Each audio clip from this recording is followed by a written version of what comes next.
Well, it was an interesting game. I thought, first off, give a lot of credit to Niagara. I thought they had a really good game plan. I thought them switching defenses constantly throughout the game, whether they were in man, zone, matchup, zone press, kind of threw us out of rhythm tonight.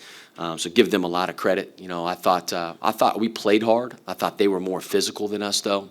It's funny, I always say that the toughest team always sets the rules with how the game's going to be played. And it's like, instead of us complaining about, hey, that was a foul, that's not foul, like, listen, we got to toughen up and we got to play more physical. I thought defensively, I thought we were good enough. I really did. I thought we give up some easy drives there at the very end to Hammond going left that we got to clean up, obviously. Our defense was good enough, though, tonight. Offensively, we struggled. You look at it, it's like we work on free throws every single day, obviously, and it's like, man, we really struggled from the line. We struggled finishing at the rim. We had costly turnovers there late. I thought casual turnovers, and we didn't shoot the ball well. And I think we got to be a team that gets the ball to the paint. Listen, like, if we're wide open, we'll take the three. But we got to drive the ball first and produce a great shot for Xavier. And I thought we took a few too many quick jump shots tonight, which, again, Niagara's going to play a little bit slower, and we knew that going into it. Their tempo is one of the slowest in the entire country. They're going to kind of bleed the clock, and it's almost like time of possession. Like you see it in the NFL, college football. You take quick shots, you're going to play a lot. You're going to be on defense a heck of a lot. So a lot to learn. Obviously, we're happy that we won, but we got to learn from a win. Since I've been here at Xavier, we've had several games like this on our home opener. It's funny. Chase Campbell, our strength coach, he was at Miami of Ohio. I think it was back in 15-16, and we had a really good team. They almost beat us. It was a similar game right like this tonight. We were fortunate enough to win. So again, we got a long road ahead. It's a marathon. We got to continue to get better, but we got to learn from this win.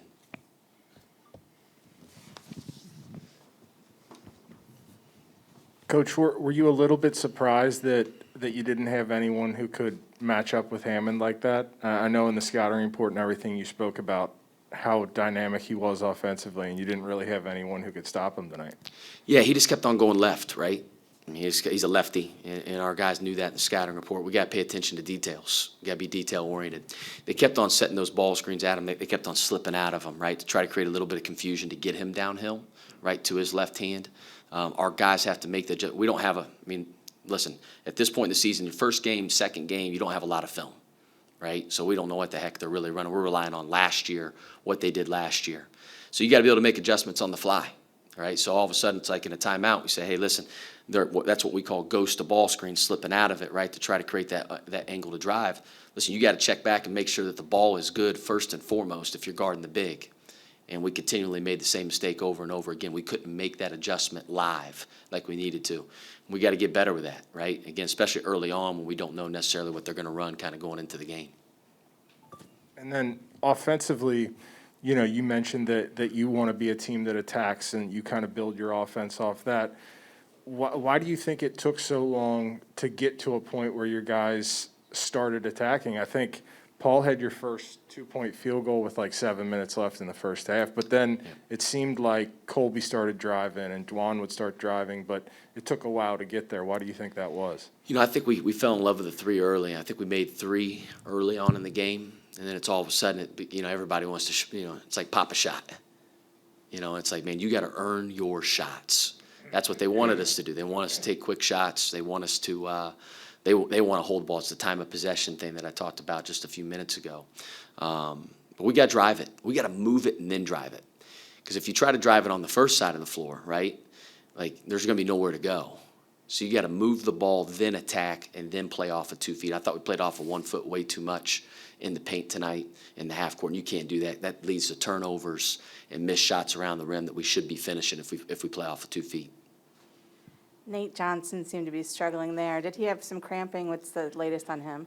Yeah, he was cramping. I thought defensively he was good tonight, Shannon. I think, offensively he didn't play well, obviously. We want him to shoot the ball. Listen, he's got the neon green light. Nate's a prolific shooter. He's one of the best shooters in the entire country. We want him to shoot the ball, take and make shots. We really need that. 'Cause, listen, I mentioned this in our radio show last night. I said, hey, listen, we got to find out how we're going to figure out how to make up for Fremantle's 16, 17 points a game. We need other guys to step up. Nate's one of those guys that can do it. He averaged double figures last year on our team. So we're fully confident in Nate Johnson that he'll perform really well on the offensive end. He does it every day in practice. What about Adam and Juan? Looking at their stat lines, I mean, they're capable of so much more. What was your take on how they played tonight? Yeah, they didn't play great offensively. Couldn't get in the flow. You could just kind of tell. Like, Adam, specifically, he needs to kind of have the ball and kind of play with it a little bit. He just couldn't get into the flow tonight. We got to figure that out. And then DeJuan's much better than he played tonight on both ends. I thought he got driven a couple times left by number 21 on their team, the point guard, who's a heavy left driver. We can't let that happen either. So he's way better. They'll play better moving forward. For as ugly as parts of tonight were, there was a key stretch there at the end of the game where your fifth-year senior really sort of saved the game for you. I think it was 54-50, and Paul got a steal. He got fouled. He got another steal. He got a rebound and went coast to coast in transition, and it really sort of allowed you guys to save this game.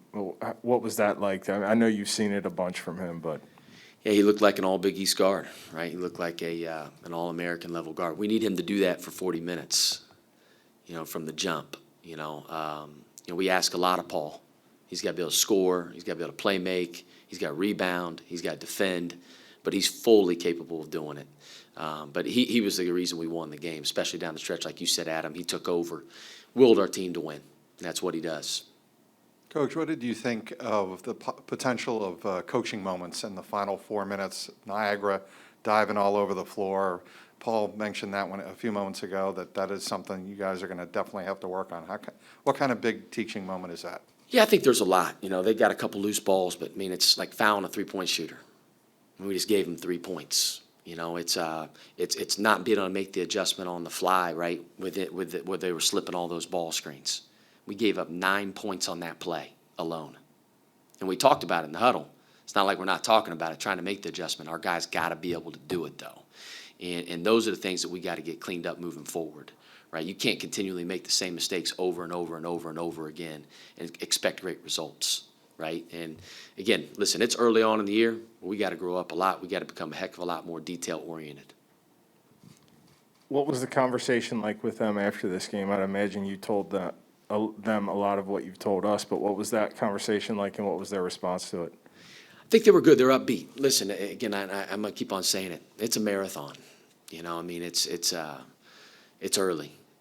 So, again, there's teams that are going to perform really, really well on night one, Adam, and aren't going to be very good at the end of the year. There's going to be teams that play poorly on night one that end up being really good at the end of the year. It's about staying with it, sticking to the process, coming to practice tomorrow, be ready to go. Don't get frustrated. Don't get down if it wasn't your night. We just continue to get better and better and better and better. And then at the end, I think we'll like our end result at the end of the year.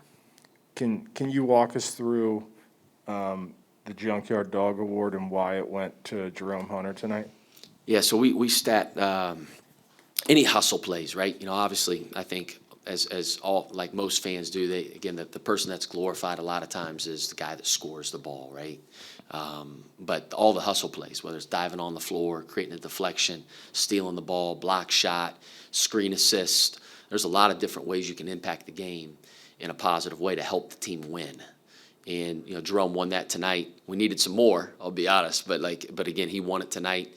He's got to clean up some things, but I thought he played hard. Again, he's got to clean up a lot of things on the offensive end, though. First significant minutes for Deontay. Your thoughts on his performance? I thought in the first half he struggled a little bit to get a little confidence. You could tell he was like dipping his toe in the water, Andy. He wasn't jumping all the way in, trying to figure it out a little bit because he hasn't played. You think about it in a couple of years, he hasn't played really had any action. And so I think once he got in foul trouble as well early on, had a couple fouls. I think once he starts to figure out, like, listen, you're a really good player. Again, it's funny. I came into the huddle the one time, and Paul was telling him, like, hey, man, you're the most athletic, longest guy on the floor. Play like it all the time. Use it. And Paul's right. Deontay's got to believe in himself. He's had a great spring. He had a great summer. He's had a great fall. Really good preseason. Listen, I don't care if one bad play happens or whatever happens, one bad game. he's earned the right to be a good player. He's earned those minutes. And I thought just his energy in the second half, he got a little better rhythm, a little better flow. He rebounded the ball. I think he had 5 offensive rebounds. I think they were all in the second half, and finished up with 9 and 7. I think you're going to continue to see Deontay get better and better and better as he gets more comfortable out there. Because it is different. Listen, practice is different than the games, right? There's those nerves, and he's got to get used to it because we need him to be a really good player, and he's capable of being a great player for us. But I'm proud of him in the second half. I thought he really impacted the game.